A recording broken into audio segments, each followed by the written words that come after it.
It was my first night bartending at a small dive bar just outside the city.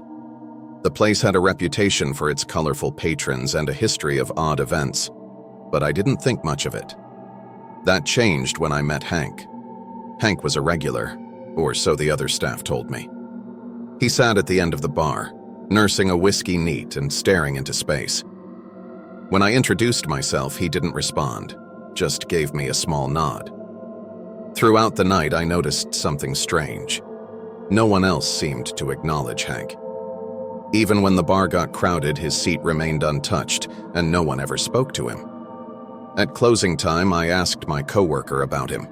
She froze and then said, "Hank hasn't been here for years." Confused, I pointed to the end of the bar, but the seat was empty.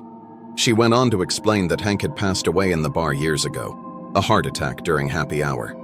Ever since, people occasionally see him sitting in his usual spot. I laughed it off as a joke, but as I cleaned up for the night, I found an empty whiskey glass at the end of the bar. I hadn't served it to anyone, and no one had been sitting there. The chills stayed with me all night, and I couldn't shake the feeling that I wasn't alone. Weeks later, a patron came in asking about the man who always sits at the end of the bar. My heart dropped as they described Hank to a T. When I told them the story, they left abruptly, saying they'd never return. I've been managing a trendy bar in a renovated historic building for a few years now. One night, during a particularly slow shift, I decided to clean the upstairs lounge. This area had a large, ornate mirror that stretched across one wall, a remnant from the building's original design. As I was wiping the surface, I noticed something odd. In the reflection, I saw a man sitting at one of the tables behind me. He was wearing a dark suit and had a cold, emotionless expression. The thing is, I knew I was alone upstairs. I spun around, heart pounding, but the room was empty. When I looked back at the mirror, he was gone. Shaken, I went downstairs to tell my coworkers, but they brushed it off as a trick of the light. A week later, a regular asked me if the bar was haunted. When I pressed him for details, he described seeing a man in a suit upstairs in the mirror, the exact same figure I had seen. Later, I did some digging and discovered the building had been a law office in the 1920s.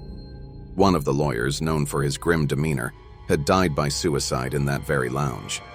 Since then, his figure has reportedly been seen by numerous patrons and staff. A few months ago, I took a shift at a bar known for its late-night crowd. Around 2 a.m., when the bar was nearly empty, a group of people walked in. They were dressed strangely, like they were from another era. Old-fashioned suits and dresses, the kind you'd see in black and white photos. They didn't order drinks or speak to anyone, just sat at a corner table, talking quietly among themselves. When I went over to check on them, they all turned to look at me at the same time.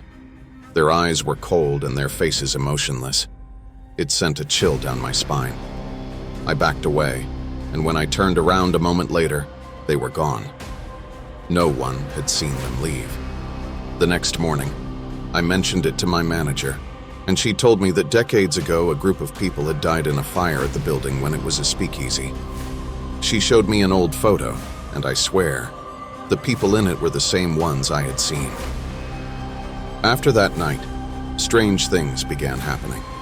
Glasses would fall off shelves without reason, and the jukebox would play old songs that weren't even in the system.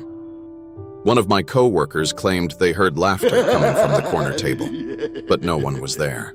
A few years ago, I worked at a bar in a small, quiet town. The building was old, with a basement used for storage.